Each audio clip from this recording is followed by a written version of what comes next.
নমস্কার। আজ আমি একটা ডিমের তরকারি করছি। ডিমের তরকারি করে দেখাচ্ছি।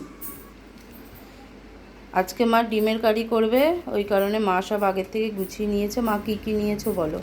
ডিম সিদ্ধ, আলু সিদ্ধ, হ্যাঁ, টমেটো, লঙ্কা, কাঁচা লঙ্কা, শুকনো লঙ্কা, আদা, রসুন, পেঁয়াজ, এখানে জিরে, তেজপাতা, গোটা গরম মশলা, লবঙ্গ, এলাচ, দারচিনি, শুকনো লঙ্কা।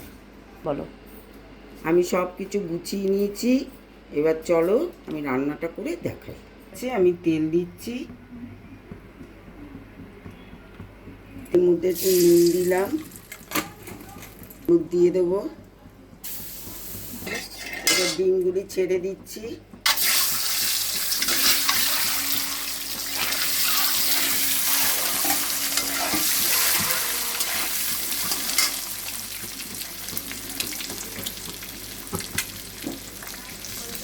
ডিমটা ভাজা হয়ে গেছে, এবার তুলে নেব।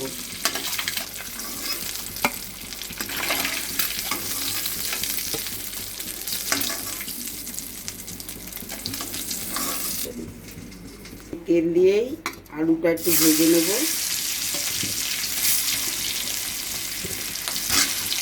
বেশি ভাজতে হবে, আলুটাকে ভেজে, বেশি ভাজবো না, অল্প করেই ভাজবো। ভেজে তুলে নিয়ে তারপরে আবার যা মশলা টশলা যা দেবো। তো দেখো মা ওইদিকে আলুটা ভাজছে, আমি এখানে এর মধ্যে আদা, পেঁয়াজ, রসুন আর কাঁচা লঙ্কা, শুকনো লঙ্কা পেস্ট করে নিয়ে যাচ্ছি। আলু ভাজা হয়ে গেছে, হ্যাঁ, সেদ্ধ আলু তো অল্প করেই ভেজেছি।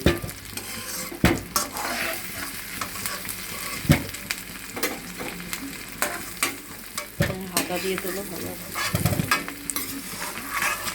ডিমগুলি দিয়ে দিচ্ছি, তেজপাতা, শুকনো লঙ্কা, দারচিনি, লবঙ্গ, জিরা দিয়ে দিলাম ফোড়নে। এগুলো একটু ভাজা হোক।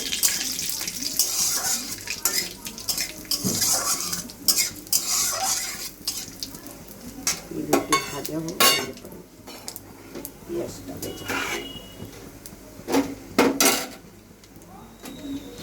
পাল্টাতে হবে। বন্ধুরা, এবারে পেঁয়াজ দিচ্ছি।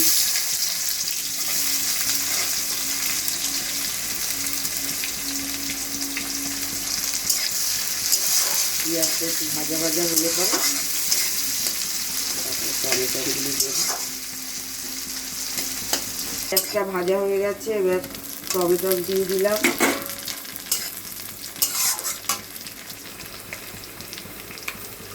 লবণ দিয়ে দিলাম,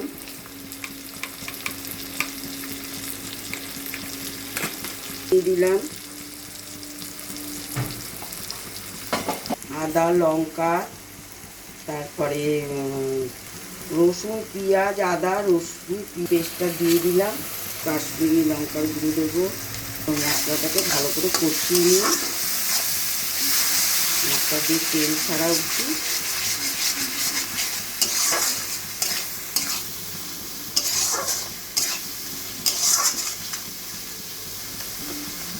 কষানো হয়ে গেছে, মশলা দিয়ে তেল ছেড়ে দিয়েছে, এবার আলুগুলি দিয়ে দেবো।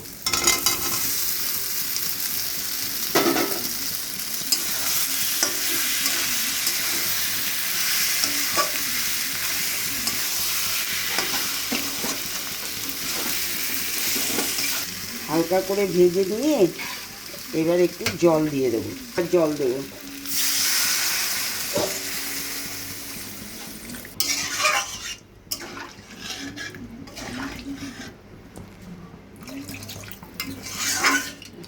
জল দিয়ে দিলাম, চাপা দিয়ে দেবো। চাপা দিয়ে দিলাম ও 5 মিনিট। তারপর ফুটে গেছে, এবার ডিমটা দিয়ে দিচ্ছি, গরম মশলা দিচ্ছি, দিয়ে এবার একটু চাপা দিয়ে রেখে দেবো, তারপরে নামিয়ে নেব। রান্নাটা হয়ে গেছে, এবার আমি ঢেলে নেব। ডিমের ঝোল আমার রেডি হয়ে গেছে। তোমরা দেখো, দেখে কেমন লেগেছে আমাকে জানিও। বিশাল গরম ওই টাইমটা।